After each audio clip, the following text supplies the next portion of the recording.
Why do trains run back-to-back engines? Well, here's the answer I have, and actually, here is what I wanted to say. The reason that engines run back-to-back is because it's to save railroad track time and money. This right here is on the BNSF in Northern California, but this is running about 6 engines. So it's only 6 engines, but it's probably just hauling some, or they have really big trains, because I don't really know too much about BNSF or Union Pacific. So this is a picture of Waycross Yard, and here is their engine shop. But these are all their non-in-service ones, probably never used again. This is only a fraction of their engine yard. Their engine yard is way back there. But they have all these engines. And this is really where pretty much all of CSX's engines are. They're all in Waycross pretty much. This is a distributed power unit. This is actually in the middle of a coal train that I caught a couple days ago. This is in the middle of a train, so it's not exactly there. It's not exactly one thing. And then here is a good example, running back to back. Usually they run this to have more power, because sometimes they will run to a dead stall, because they don't have enough run through power. So they need, usually the standard for CSX is to have 2 engines on every train, 1 for switching, and 3 if you have a very giant train, and DPUs in the middle if it's really big. Right here is PWO1, a symbol not heard on CSX since Labor Day 2005. When the Sunset Limited was abolished because of Hurricane Katrina. But this is what it used to look like.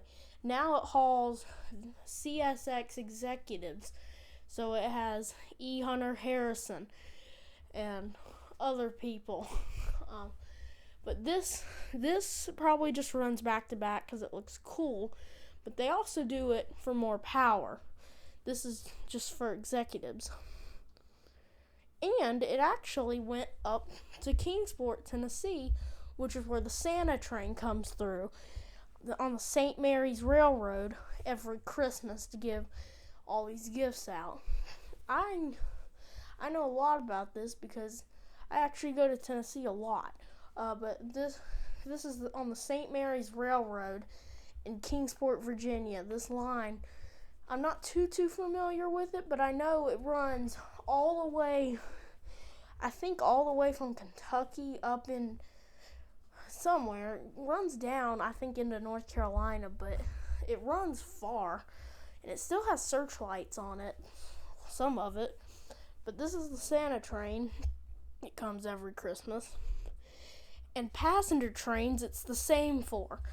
This is a Surfliner, but this has 2 engines back to back, 2 Amtrak engines. Then this is not exactly back to back, but this is running hammerhead style, which is where the engine is turned backwards, usually for small trains that do switching or tiny loads or locals, because I see a lot of these that run around here. This is just usually just a saving move, a time-saving move, and that's all I have for how power works. But more of it is also, unlike steam locomotives, diesel could also operate back to back with a cab facing in either direction with a MU equipped cab unit or a unit on each end. Yard crews did not need to turn them around, which would save time, so they did not need to be turned around or anything else. They could just uncouple from the train, run around the trains on side tracks, and then hook up on the bottom end and then haul it that direction where it came from. Pretty clever. One other thing that's smart, this has nothing to do with this, but crew changes are they're trying to turn them more into crew swaps, where the train came from, swaps with another team to take them back home to where they came from. Pretty clever. So that's one thing about that. But also, some locomotives actually are not meant. Some of these are designed just to go backwards, and some of them aren't. It's different either way. So, why?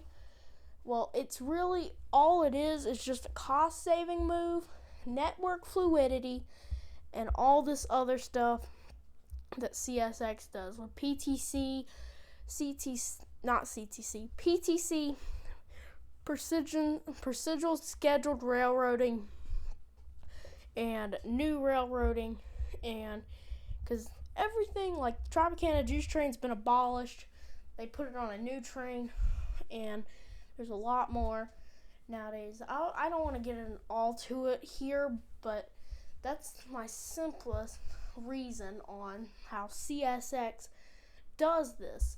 And why? Just saving move and time, because it can eat up crew hours or do something else.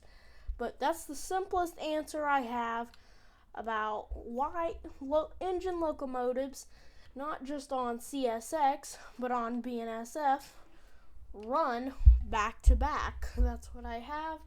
See you guys in the next video. Goodbye.